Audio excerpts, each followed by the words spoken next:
Good morning. And we're going to continue with our codependency book. We're on page 7 in chapter 2, Differential Etiology. The most immediate differences between the spouse of an alcoholic person and the child of an alcoholic parent are volition and mobility. Children have neither the choice nor the mobility to enter into or exit from the parent-child relationship. Put more simply, the adult may feel trapped. The child is trapped. The adult is intraphysically helpless. The child is intraphysically and situationally helpless. This brings us to the most important etological distinction: the adaptive response behavior of the adult versus the imitative response behavior of the child. The co-alcoholic adult came to the situation with the history of other situations. Adults learned that their responses to any given situation affect the outcome of that situation. It is this ability to effectively respond and produce results that in the essence of mastery and a sense of competence. That is the essence of mastery and a sense of competence. Though this reservoir of effective responses may gradually become submerged as the co-alcoholic behavior develops, it nevertheless remains part of the adult's repertoire. Children are not born with standards for evaluating behavior, social skills, or moral values. They learn what they see, and they do not learn what they do not see. Thus, it is not enough to say that children are hurt by distorted parental behavior. We must ask what they see and what they do not see. What they do learn becomes the model, not only for their own behavior, but for the choice of future relationships. What they do not learn will become apparent in their behavioral repertoire. Let us look at some specific behaviors, both co-alcoholic and para-alcoholic, and the etological differences between them. Lying is part and parcel of the alcoholism syndrome. Spouses learn to live with lies and ultimately learn to tell them. They lie to cover up the alcoholism and to preserve family homeostasis. Their lying is goal-oriented and begins with both the awareness of falsehood and the intent to do good. Implicit in this are the pain and the guilt that always follow an abandonment of one's moral values. Lying is an adaptive response. Children lie as well, often in grandiose fashion. And why not? There is no firm demarcation between the truth and the lie. Often the lie appears to be a greater value. They imitate the lying and simultaneously are deprived of a model for honesty. Often when confronted with their lies, they are genuinely bewildered, both by the disapproval and by the concept of truth for its own sake. They may lie to avoid the threat of unpleasantness or simply to relieve the drudgery of their reality. Their lying rarely induces guilt, since to them there is nothing wrong with lying. In fact, they may be more likely to feel guilt telling the truth, if that truth reflects badly on someone important to them. To insist that the child knows better is a wholly unwarranted assumption and is received as a paradoxical message that creates culpability rather than honesty. Depression, the common cold of psychopathology, is endemic in families with the alcoholism syndrome. Co-alcoholic depression has its origin in loss loss of legitimate power, loss of dreams and expectations, loss of competence and self-esteem, loss of respect, loss of shared goal, loss of friend and lover, and the agonizing loss of helplessly watching a loved one commit slow suicide. Overwhelming frustration and hurt give rise to chronic depression. Their depression is an adaptive response to a given stimulus. Children's depression is different from spousal depression.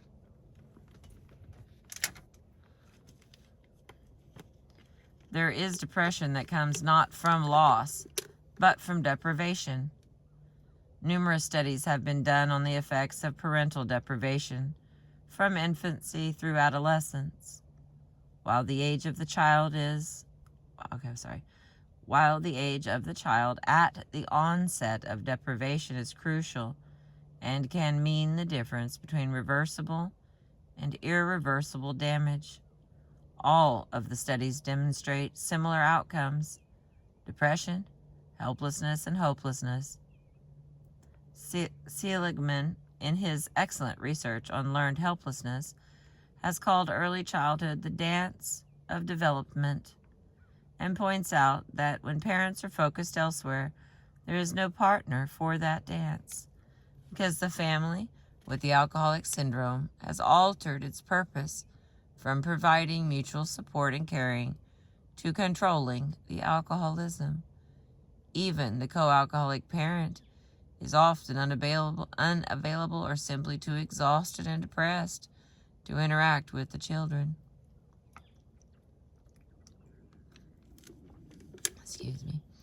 The child dances alone.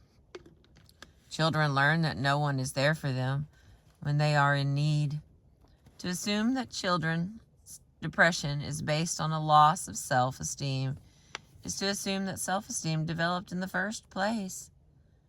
Treatment plans for adults that are designed to restore previous feelings of self-worth may be inappropriate for children as construction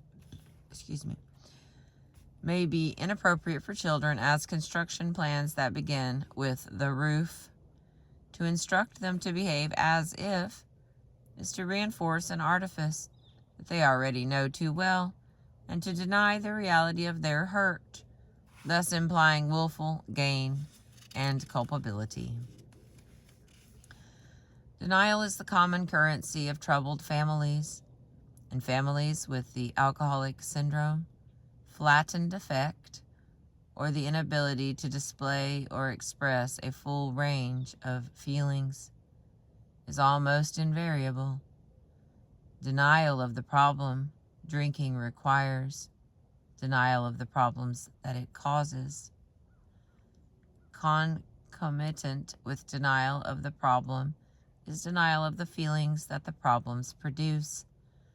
This denial may have many origins, like the suppression of anger to avoid a fight, the suppression of hope to avoid disappointment, the suppression of affection to avoid rejection.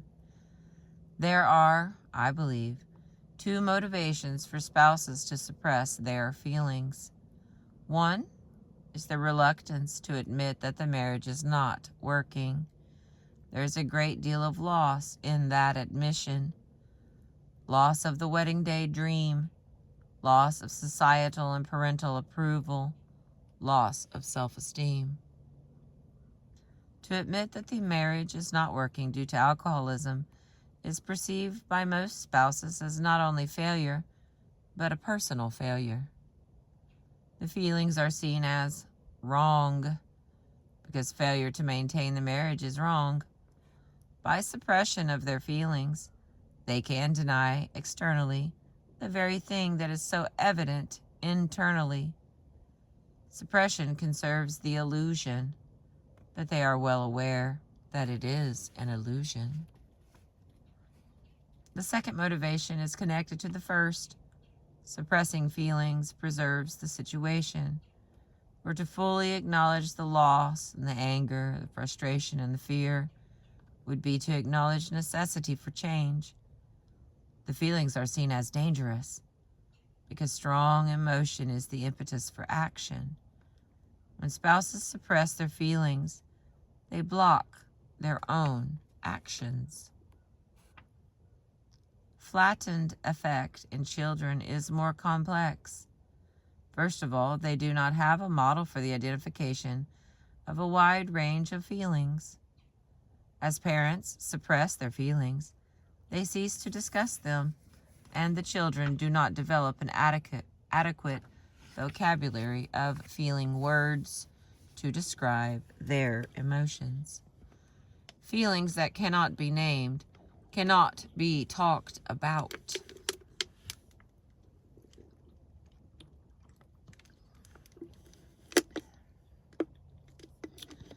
As parents suppress their feelings, they cease to act on them or to display them. There is no model for appropriate emotional expression, and there is an implied negative judgment on the feelings themselves. Often, as the tension increases in the home, the implied judgment becomes overt.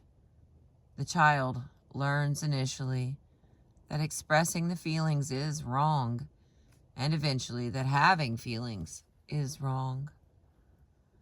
Children suffer from both the absence of healthy emotional modeling and from punitive restrictions on their feelings.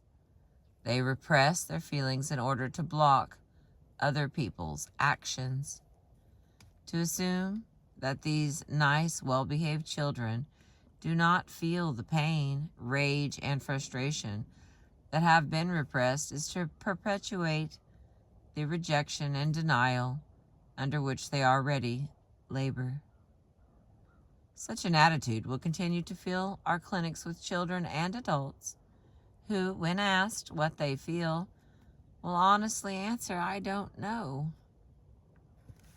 Lying, depression, and a flattened effect are only 3 of the behavioral symptoms exhibited by both co-alcoholic and para-alcoholic family members. I have discussed these 3 at length in order to give an idea of the importance of differential etiology in treatment and design and implementation. Needless to say, there are many behaviors manifested by family members, and lengthy exploration of each one is beyond the scope of this paper.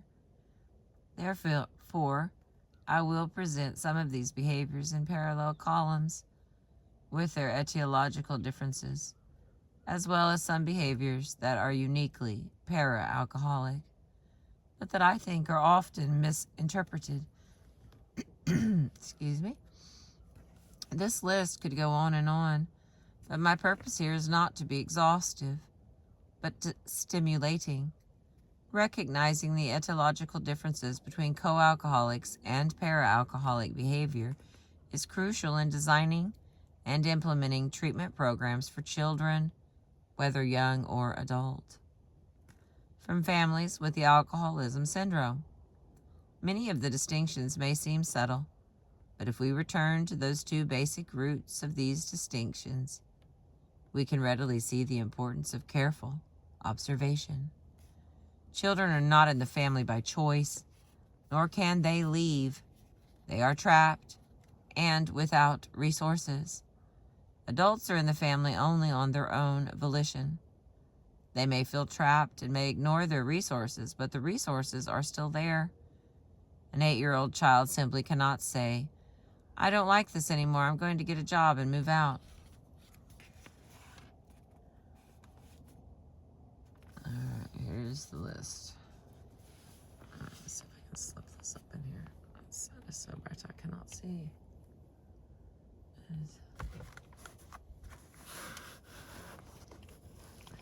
There we go. Blinded by the light. Okay, so here's the list we're working on.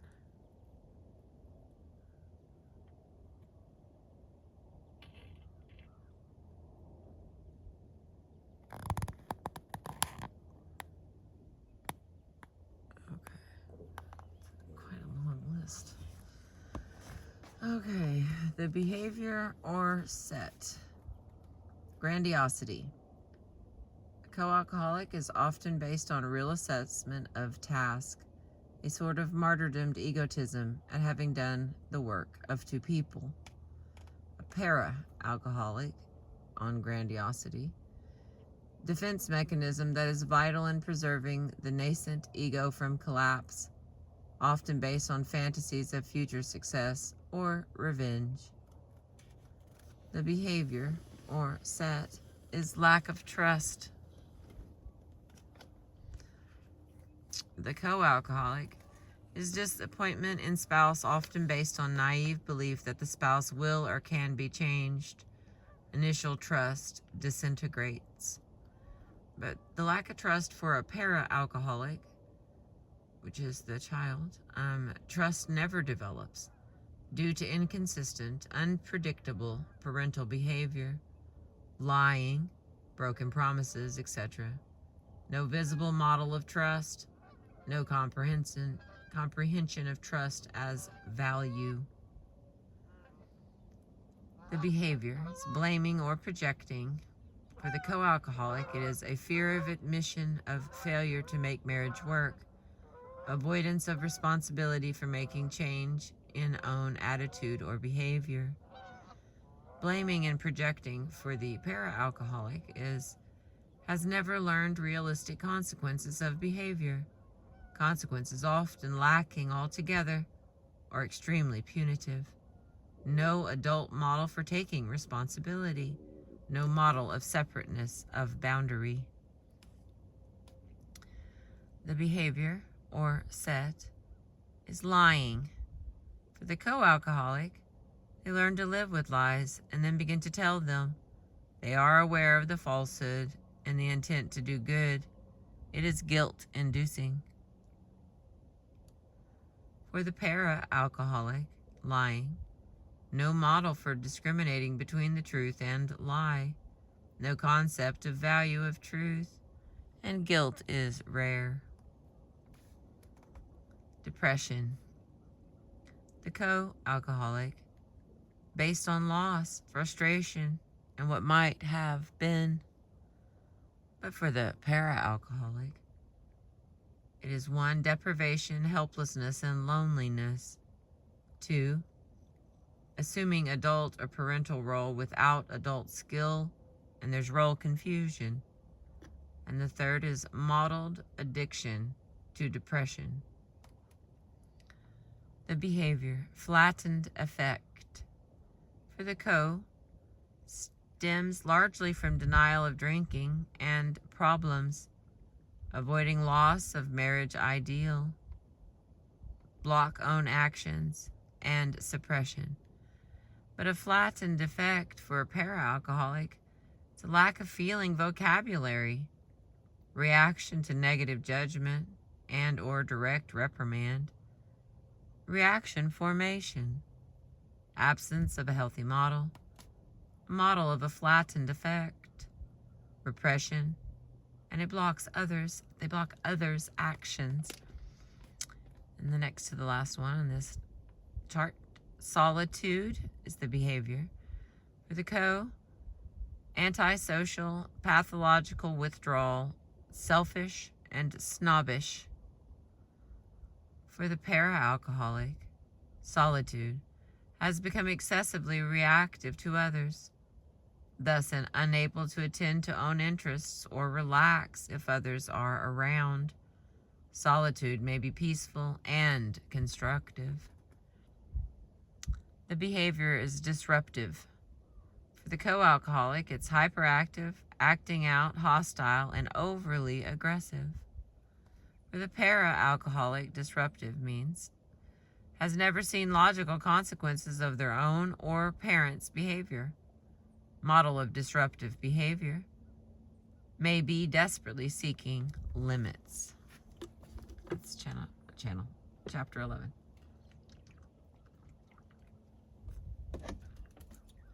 I am so thirsty. I'm sorry. Okay. Children do not come to the family with fully developed personalities and years of adult experience with which to evaluate their own and their parents' behavior. They learn most, if not all, of their own behavior from their parents and cannot be made responsible for what they never learned to do. Adults have experience and other adults to whom they can turn for advice or commiseration. Their behavior is adaptive. That is, there were other behaviors operating before the alcoholism. Children do not have other behaviors operating. They are learning their behaviors at the moment. An American may learn Chinese as an adaptive measure while living in China. The ability to speak English is retained and can not only be used when necessary, but the opportunity to do so will probably be welcomed as comforting and familiar. If that American has a child while living in China, and the only language that the child hears is Chinese, it should be no surprise when the child can only speak Chinese. Such a child will find the opportunity to speak English threatening and bewildering, rather than comforting or familiar. To insist that the child shape up on return to America and suddenly speak English is to indulge in the most cruel form of crazy making. So it is with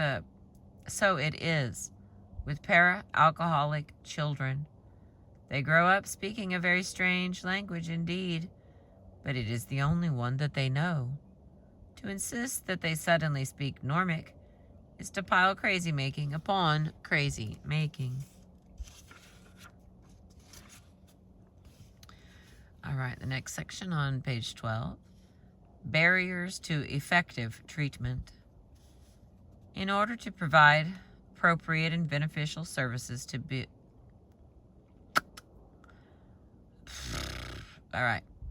In order to provide appropriate and beneficial services to both the co-alcoholic and para-alcoholic person, we must begin by examining our attitudes that create barriers to effective treatment. Almost invariably, treatment programs are primarily alcoholism treatment programs. Secondarily, there may be a spousal program, often justified solely by its value in enhancing the primary patient's sobriety. Rarely is there a program specifically designed for children. Usually children are ignored. Occasionally they are included in family groups, and infrequently there may be a play group for young children. Adult children are not treated at all. Thus, the alcoholism field replicates the alcoholic family system. The alcoholic is the center of attention. The co-alcoholic is viewed as either supporter or provoker, and the children are neglected. This situation shortchanges not only the para and the co-alcoholic persons by depriving them of adequate treatment and full family support, it shortchanges alcoholic persons by perpetuating the dichotomous position in which they are both isolated. Additionally, I believe that it is harmful to the alcoholic person's recovery because it maintains the character defect of false pride in being different, special, and unique. It is harmful to the co- or the para-alcoholic's person's recovery because it perpetuates the other-centeredness so incompatible with true self-esteem. The attitudinal barriers that stand specifically in the way of appropriate treatment for children are both pervasive and subtle. The misuse of psychological or developmental assessments creates one of the largest and most insidious barriers to helping children. Developmental assessment, is a method for observing subjects and organizing data, not making judgments. However, because we seek definitive answers, it becomes very tempting to make the often subtle shift from evaluation to judgment. Tempting and very dangerous. Dangerous because the erroneous conclusion often exacerbates the initial damage. The sequence goes something like this. The list of damages: non-constructive behaviors, negative attitudes, unpleasant traits, etc., is developed and presented. Sandy is disruptive at home. If it stopped here, it would remain in relatively safe territory. But then the first error is made. The damages are tallied up to form a construct. Sandy is a disruptive child. It has become both individualized and conclusionary. The next step is to look for the reward or payoff for the behavior within the behavior itself. What does Sandy get from being disruptive? This produces the assumption that the response to a behavior is the same as the motivation for that behavior. When Sandy is disruptive, Sandy's parents argue with each other about how to handle the disruption. Therefore, Sandy's behavior seeks to provoke parental argument.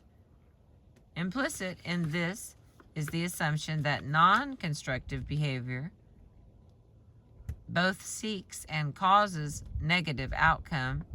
Okay, wait a second, that didn't sound right. When Sandy is disruptive, Sandy's parents argue with each other about how to handle the disruption. Therefore, Sandy's behavior seeks to provoke parental argument. Implicit in this is the assumption that non-constructive behavior both seeks and causes negative outcome. That's just the way that it sounds. Sandy's behavior. There we go. Sandy's behavior causes parental argument. Therefore, parental argument must be the payoff for Sandy. It sounds linear, sequential, and logical, but this conclusion contains two extremely dangerous and destructive hypotheses. One, that children cause their parents' behavior and are therefore responsible for it. And two, that if that behavior is harmful, the children are somehow gratified by it. Linear, sequential thinking does not necessarily lead to an accurate conclusion. Logic often masquerades as the truth. Children simply were not, and cannot be made culpable for situations in which adults abandon their responsibility. To deny this by double-taking about their behavior as if it were malevolent is to perpetuate and to increase the blame that they already feel, and to excuse adults from being adult. It is an unfounded platitude that children are resilient. Not only is there no evidence to support this belief, but what evidence there is points in the other direction. The ability to bounce back into health from repeated or long-term psychological trauma requires a healthy, well-developed ego, which is not fully present until adulthood. When childhood development is consistently thwarted, one can only wonder just what they are to bounce back to. A common phrase used to justify the denial of children's pain is, "She or he was too young to remember it anyway." Psychotherapeutic literature is filled with case histories in which repressed childhood trauma is the genesis of disordered behavior. When we say that children won't remember, what we really mean is that we hope that they won't remind us.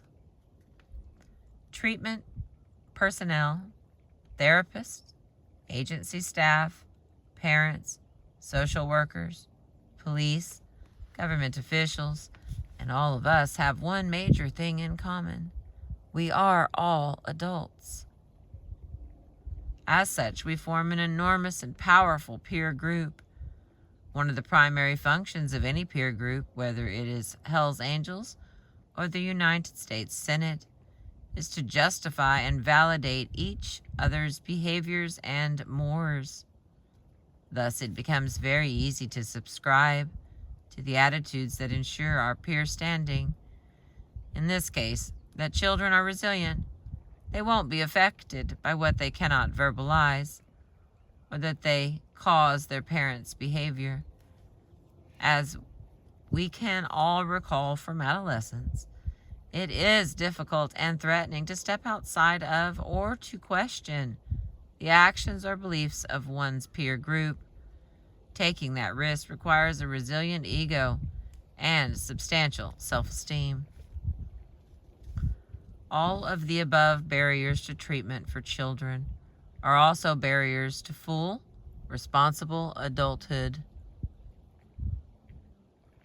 when they are mechanistically recited in order to relieve parental or adult guilt.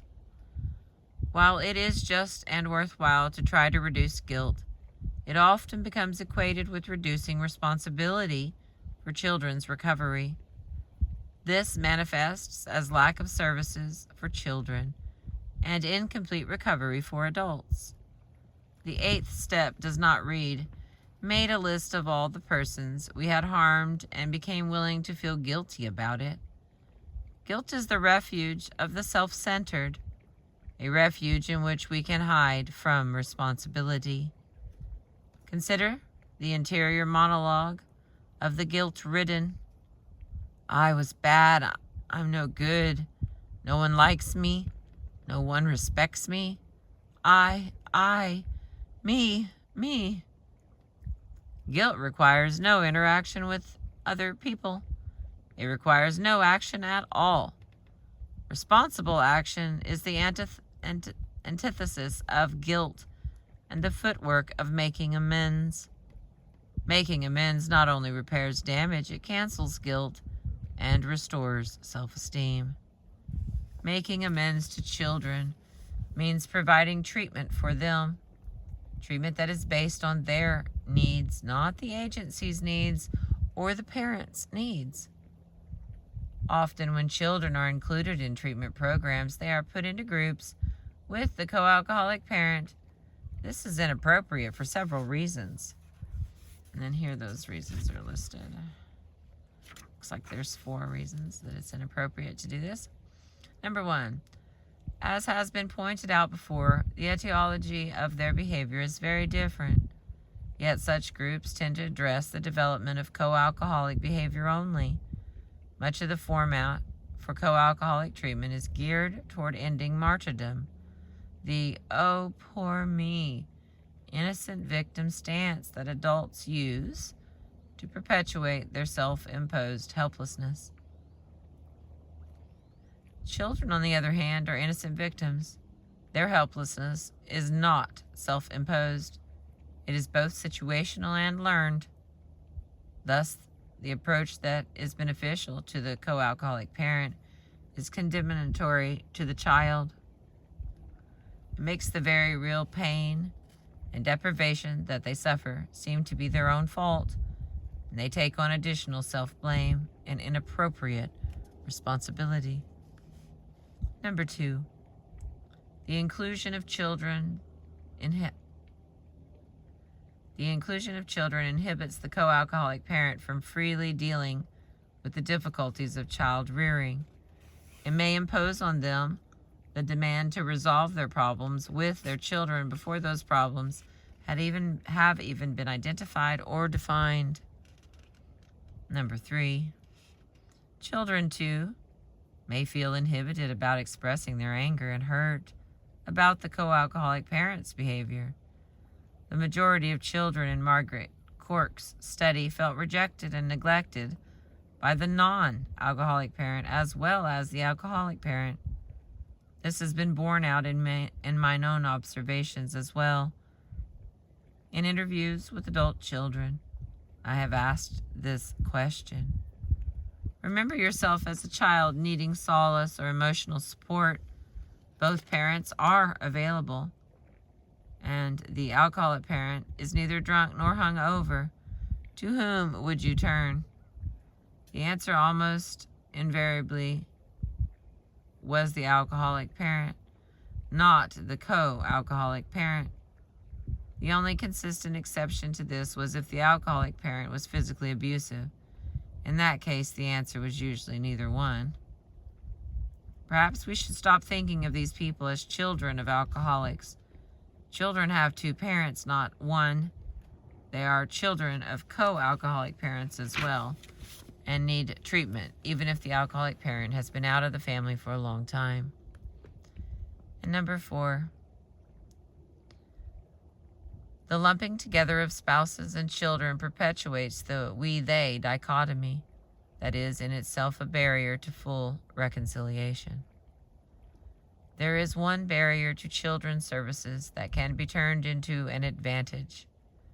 Para-alcoholic persons grow up and go into social service work like lemmings go into the sea. If they are still in denial about their own need for recovery, they may deny the need for treating children. Without recovery, they may be a serious barrier to the appropriate services. With recovery, they can be a tremendous asset. If we believe in the peer approach, we must have staff members who work primarily co-alcoholic and para-alcoholic recovery programs. Primary meaning persons who are not also alcoholic. If we believe that the 5 most important words in recovery are, "I know how you feel," then we must have people who can honestly say them. Once again, we come down to what always seems to be the biggest barrier in anything having to do with alcoholism. Whether it is getting the alcoholic person into treatment or abolishing the stigma of alcoholism, the highest hurdle is always denial. This time, however, it's not theirs, it is ours. All right, and the final paragraph for this, all right, it's 3, whatever, is the conclusion. To break through our own denial, we must begin to look at the treatment of the alcoholic person as a means and not an end. A program that treats only the person with the disease of alcoholism and not those within the alcoholism syndrome is comparable to a garage that specializes in changing only right front tires and not the other 3.